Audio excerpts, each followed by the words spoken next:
Alright, we are back for another painting tutorial, and this guy is very small, so I apologize in advance if the autofocus can't grab him sometimes during this video. But this is one of the new skinks from Warcry. I can't remember what it's called. I should have looked at that before I started this video. I will cancel this video.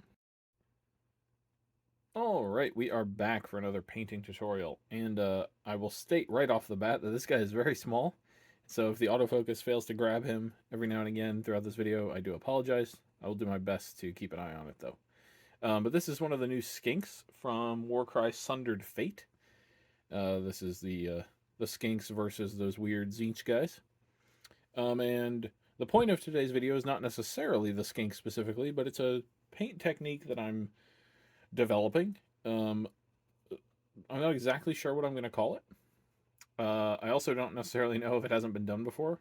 It's not even necessarily that different to maybe merit its own name, but it was kind of cool on the test model, so I figure I'll give it a try on this guy. I think it'll work pretty well on a skink here with all these textures on him. So we're going to start with some matte white from Army Painter and a big old brush. And I'm just going to get some on my brush, wipe it off, and we're just going to sort of dry brush or over brush from the top down here. So I'm just going to sort of like you're doing slap chop, if you're familiar with that idea. Same sort of thing. Specifically, though, we're not doing a middle gray layer. We're just coming in from the top with white.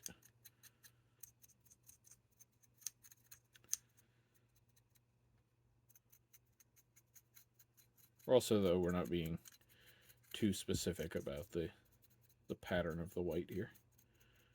I'm trying to mostly work top down, but I just want to make sure all the edges are nice and colored.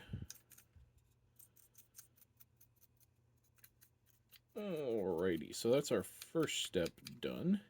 And I'll leave this to dry, although realistically he's basically dry now. When you're putting paint on like this, it's dry almost instantly. But I'll let him dry just a little bit more. Make sure there's no other spots that need any more white. And then we will come back and do the next step. Alrighty, so he's all nice and dry now. And now we're going to move on to Mantis Warrior Green. Maybe, there we go. But we're going to keep some matte white handy on our palette here. Matte white specifically is not required. Any white will do. I'm just going to squeeze a little bit more out here.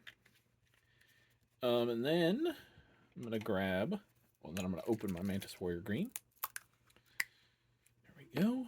All right, and so first, I'm going to put my Mantis Warrior Green on him, just like I would normally.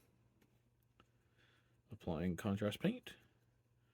And I'm just going to put it on this tail, his tail section here first. This guy, the way he's set up with all the scales and stuff, it kind of lets you paint the individual sections separately if you want to, because we won't get any nasty, like, sometimes if you paint contrast and stop in the middle of a section and then come back, you'll get a nasty line and you really can tell that that's what happened. But with this guy, it's pretty easy. So then, without rinsing off my brush, I'm just going to take a little bit of this white and I'm just going to pick out the highlights on this wet contrast paint. And this is just going to blend in with the contrast paint and basically give us some highlights, but just using a little bit of this white and the contrast paint. And so this is the whole idea behind this technique. Sort of like a combination of wet blending and slap chop, I guess. I'm not really sure. And it's not necessarily better or worse than any of the other, slap chop or any other style of painting. It's just something different that I wanted to try. It just allows, it's kind of this, like, someone I showed it to sort of referred to it as a comic book style almost. The highlights are pretty chunky. And but I think you get a pretty cool look when you're all finished. So there's his tail done. I will go ahead and finish his skin out like this, and then we will come back and do the next color. All right, we are back, and as you can see, we've got our skin all nice and highlighted. And what I forgot to mention is basically you're trying to use the white dry brush as your guide to put the second white, the blended white, back on. And that way, at least for me, I just then don't even have to think about it. Just wherever there's white, I just put the white again, and it blends with the green, and away we go. So, moving on to ball red now. We're going to do this on the shield. So, same as before, shake it up a little bit, and then put it right on here. And I'm not putting it on any thicker than I would apply it normally with contrast paint. That level of paint is good enough to mix with the white and do its thing. If you do put it on, you can put it on too thick for this technique, and if you do, if you have like a little puddle of contrast paint or something, you won't get a nice mix. You'll just get a sort of desaturated color instead of an actual highlight. Because you'll just have like this kind of little puddle basically. But if you just put it on like a normal contrast paint, you'll be all set. So again, I'm just going to take some of this white, and I'm just going to start on these scales here, and I'm just going to highlight them. This is just going to mix with our red and give us a kind of, I really hate when people say a stylized look, because that could mean anything. Like there's thousands of styles, so a stylized look, isn't that every look? Isn't every look stylized in some way? But this is a very distinct style, I think. And I'm not really sure if I like it, to be honest. But it is kind of neat. It's kind of neat just doing these like chunky highlights by just using white, not having to have a bunch of other colors. Like I don't need a light green to highlight the green or a light red to highlight the red. I just use white on everything, and away we go. But there's the red done, and now I'm just going to go straight into the next color. That's going to be Garrigach Sewer. And this guy is not really going to have a ton of contrast on him because, or I should say, not a ton of contrast variety on him, just because of he's mostly just skin. But I'll show you the model I did first using this technique. He's got a little more variety on him. I'll show you him as soon as I'm done with this guy. And I think the variety of colors really helps, because you get basically however many colors you have on your miniature, you're sort of multiplying that by 2 because of the white highlight. And so, just more colors helps it stand out a little bit better. But I think this guy will still work out. And we're going to do, like, he has a big old eye because he's a chameleon skink. So he's got big old eyes. We're going to do his mouth a different color. I think we'll end up with a bunch of, or at least enough colors to make this guy look pretty cool. So I'm just getting the straps here. And then, like usual, for this technique, without rinsing my brush, I'm just going to grab some white. And I'm just going to come in and start painting in some highlights. And get these little scales down here. And get these ropes.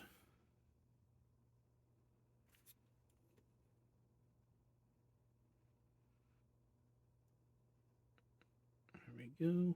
And if you start to get straight white paint on the miniature, just grab a little bit more contrast paint and just come back and mix it back in.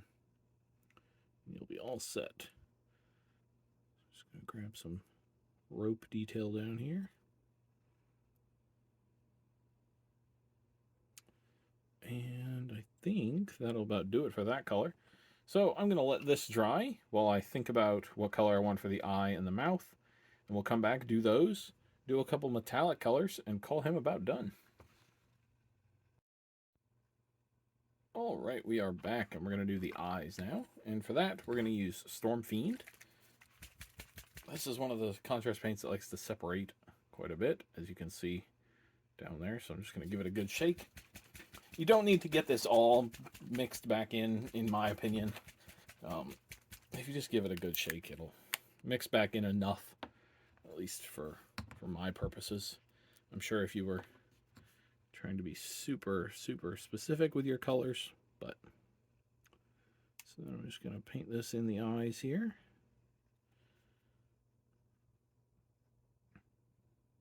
There we go. Then I'll grab some white and just come in and go in like that. It's kind of a 3/4 circle or so around the back of the eye here, leaving a dark spot there for the pupil. And there we go. So we're going to do the same thing for the mouth. We're going to use Sigvald Burgundy for this, one of my favorites of the newer contrast paint. Focus, there we go. And we're just going to put this all over the inside of the mouth here.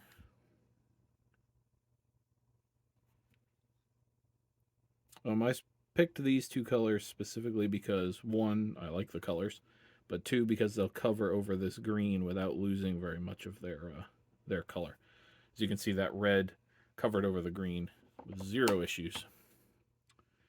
Then I'll just come in and grab some white.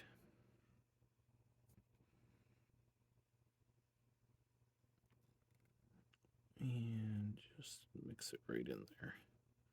A little on the roof too. A little too white on this side, so I'll just grab some of the contrast paint that's... Oh, there's the focus again. Grab some of the white that's in the back there and just mix it back down. And there we go. So now, the only thing that's left are our metallics, and I'm going to do that in a similar way. We're going to start with plate mail metal here. This is one of the new plate mail metals from Army Painter, so they have mixing beads in them. That's why it's so loud when I shake it. And despite metallics obviously not being contrast paints, we're going to do the same sort of thing, except we're going to use Nuln Oil as our mixer. So I'm just going to paint this metallic across the blade here. And I'm going for not full coverage. I am, I'd say, doing 80% coverage, but leaving just a little bit of that black and white showing below. I'll get the side here.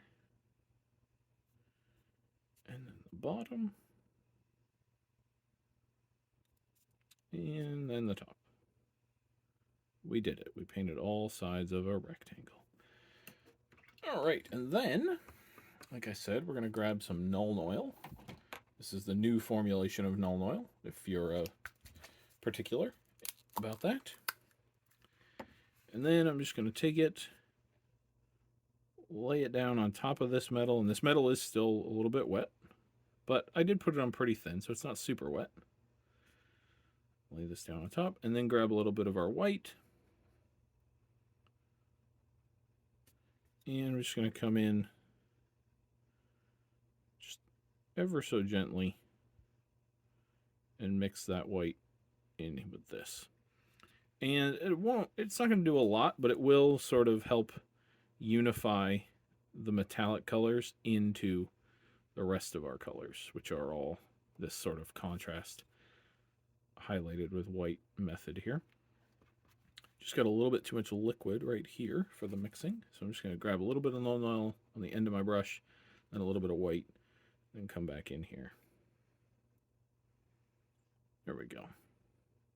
So now we've got our metallic sword, but it also blends in with the styles that we've been using for the rest of this guy.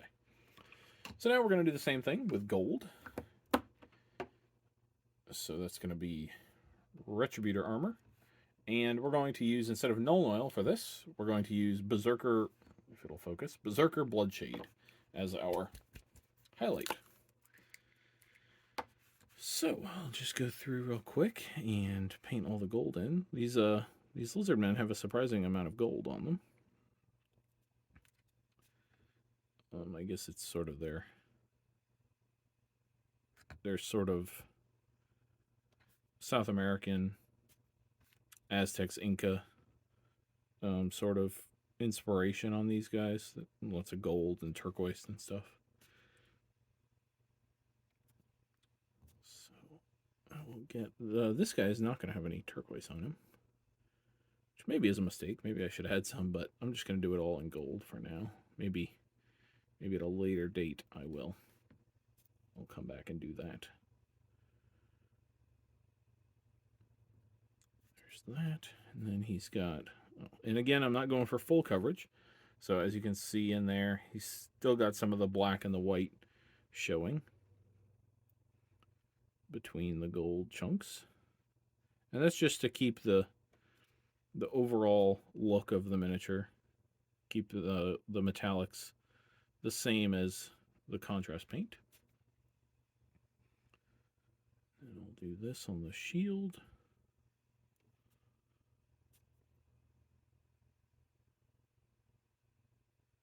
There we go.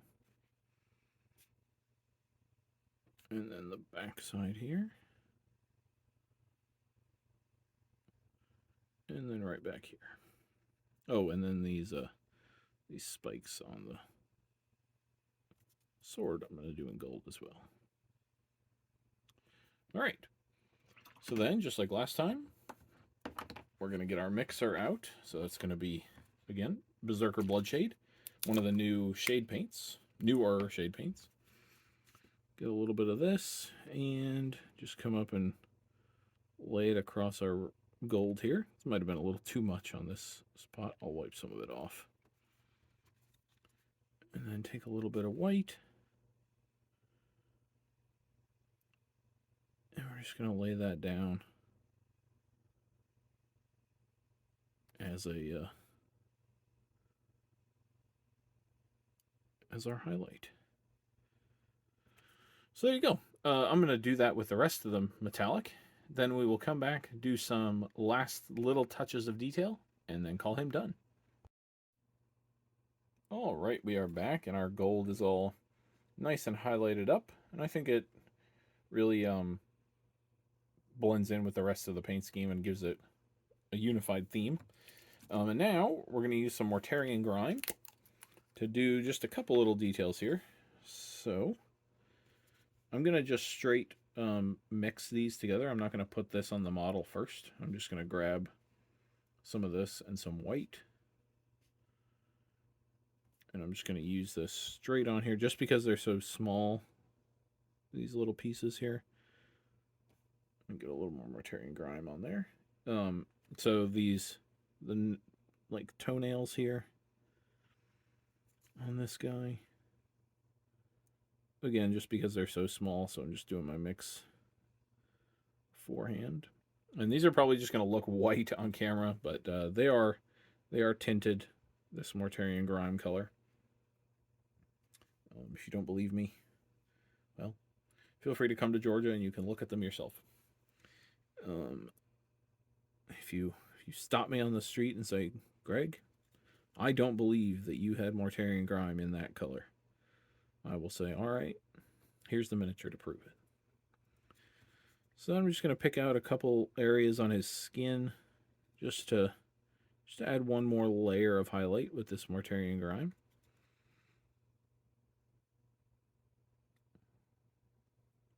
Maybe a couple little patches like that. A good color for this could also be, what is it called? Gut Rip of Flesh. It's a nice color to do a second pass on green. But this Mortarian Grime is a great color. I really like it. So I think that will just about do. Maybe just a tiny little bit right here, just to differentiate the flaps of the leather there. There we go. But now that will just about do it. I'm going to put him on a base, and right about now, you should be seeing pictures of him on his base. All done. I'm probably going to try to use some of those gamer grass, like foldable laser cut plant things. Haven't used them a whole bunch, and I think skinks belong in the jungle, so I'll give that a try, I think. But yeah, if you like this video, please feel free to like the video, comment below, and subscribe to the channel. And tell me what you think about this paint scheme, or not paint scheme, but paint technique. Oh, I forgot to show you. We'll right about now there will be some pictures of the test model I did. I said I was going to show them to you, and I didn't. This is one of the Rangers of Gondor from the Lord of the Rings miniature game. He was my test model. And I think the technique works a little bit better on him versus on the skink, to be honest. I think it looks pretty good on the skink, but the cloth and tons of fabric on the Ranger, I think really helped us sell it. But yeah, like I said, tell me what you think about this technique in the comments below, or send me a message, or however you plan on getting in touch with me. Everything is fine. Just let me know what you think. Definitely not going to win any paint awards with it, but for getting stuff done pretty quickly. And, the 3-foot test, which is where you hold a miniature 3 feet away and look at it, which is about how far you're going to be looking at them when they're on the game table. I think it looks pretty cool. So again, thank you everybody for watching, and I'll see you on the next one.